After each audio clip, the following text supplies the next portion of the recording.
మరి చంద్రబాబు నాయుడు గారు మరి కడతారండి. ఆయన సొమ్ము కాదుగా.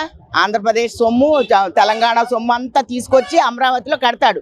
1700 కోట్లు కాదు, 20 కోట్లతో కూడా కడతాడండి.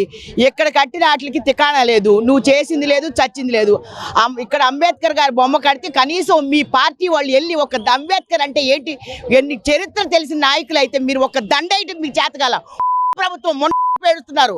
అక్కడ 1700 కోట్లు పెట్టి మీరు కడతారా? ఏం కడతారా? మీకు సిగ్గు శరవ లజ్జ బిడి ఉందా? ఎన్టీ రామారావు గారు ఊరు పేరు నిమ్మకూరులో ఎన్టీ రామారావు గారు పేరు పెట్టుకోవడం మీకు చేతగాల టీడీపీ వాళ్ళకి. ఇవాళ అంబేద్కర్ గారు చూస్తే మీరు వెళ్తున్నావు, నువ్వు ఇది అదే రోడ్లో 100 సార్లు తిరుగుతున్నారు మీ నాయకులు, ఎమ్మెల్యేలు, ఎంపీలు అందరు కలిసి. అంబేద్కర్ గారి బొమ్మ లైట్ వెలిగించడానికి మీకు చేతగాల. ఇంతకంటే బుద్ధిహీనులను సిగ్గు లజ్జ ఉన్న నాయకుడు ఎవ్వడం ఉండడు. అలాంటి నువ్వు అక్కడ ఎవరి డబ్బులని, మా ఆంధ్రప్రదేశ్ తెలంగాణ డబ్బులన్నీ తీసుకొచ్చి నువ్వు అక్కడ కడతావు.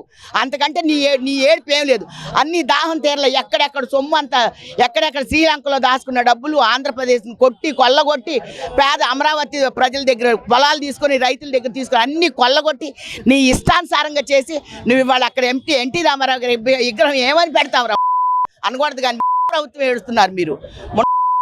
కాకపోతే ఒక్కరికి చేత అక్కడ ఏమని పెడతావు నువ్వు విగ్రహాన్ని? అసలుకి ఎన్టీ రామారావు గారి విగ్రహం ఇవాళ గుర్తొచ్చిందా నీకు? ఆనాడు ఆయన ఎన్ని పొడి చంపేసినప్పుడు నీకు గుర్తు రాలేదా? ఎన్టీ రామారావు గారు కొడుకులు గుర్తు రాలేదా? నీకు ఇవాళ గుర్తొచ్చిందా ఎన్టీ రామారావు గారి బొమ్మ కట్టాలని? కొడాలి నాని గారిని మొన్న ఇష్టానుసారంగా కోడి పందాలని విమర్శిస్తున్నారు. మీరేంటి గోవాల నుంచి అమ్మాయిలు తీసుకొచ్చి మందులు, బార్లు, గీర్లు అన్ని పెట్టి మీ ఇష్టానుసారం చేసింది. గురిగిందంట, ఎర్రగా ఉన్నాను అనుకుంటుందంట.